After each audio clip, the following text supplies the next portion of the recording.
پیارے بچوں، یہ کہانی ہے علی اور اسکوڈ گیم کی جادوئی دنیا۔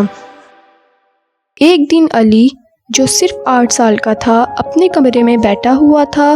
اس کے ہاتھ میں موبائل تھا اور وہ یوٹیوب پہ اسکوڈ گیم کے کارٹون دیکھ رہا تھا۔ کارٹون میں ریڈ لائٹ اور گرین لائٹ والا سین چل رہا تھا۔ دیکھ کر علی دل میں کہنے لگا، کاش میں بھی ان کے ساتھ کھیل پاتا، یہ تو بہت مزے کا لگتا ہے۔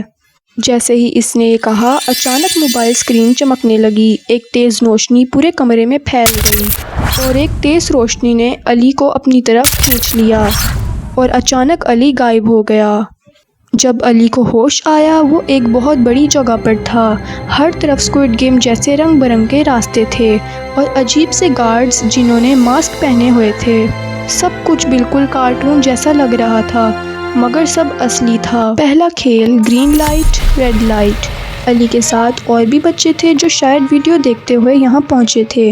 گڑیا بولی، گرین لائٹ، سب دوڑے۔ ریڈ لائٹ، سب رک گئے۔ علی نے ہمت نہ ہاری اور یہ کھیل بھی جیت گیا۔ دوسرا کھیل، علی کو ایک کینڈی دی گئی جس پر دل بنا ہوا تھا۔ اسے بغیر توڑے دل کو الگ کرنا تھا۔ علی نے تھوڑا دماغ لگایا اور تھوڑی ہی محنت کے بعد وہ یہ جیت گیا۔ آخری کھیل، یہاں علی اور دوسرے بچوں کو ٹیم میں باندھ کر رسی کھینچنی تھی، لیکن دوسری ٹیم بہت زیادہ طاقتور تھی۔ علی نے سب سے کہا، ہم سب ایک ساتھ کھینچیں گے اور 3 سیکنڈ کے بعد ایک جھٹکا دیں گے۔ انہوں نے علی کی بات مانی اور وہ لوگ جیت گئے۔ جب آخری کھیل مکمل ہوا تو ایک بڑا سارا دروازہ کھلا اور علی اس دروازے سے واپس چلا گیا۔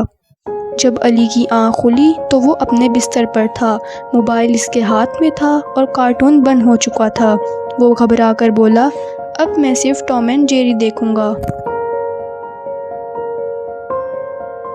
پیارے بچوں، اگر آپ کو میری یہ کہانی اچھی لگی تو اس ویڈیو کو لائک کریں، شیئر کریں اور سبسکرائب کریں اور بیل آئیکن دبانا مت بھولنا تاکہ آپ کو میری ہر آنے والی ویڈیو کا نوٹیفیکیشن مل جائے۔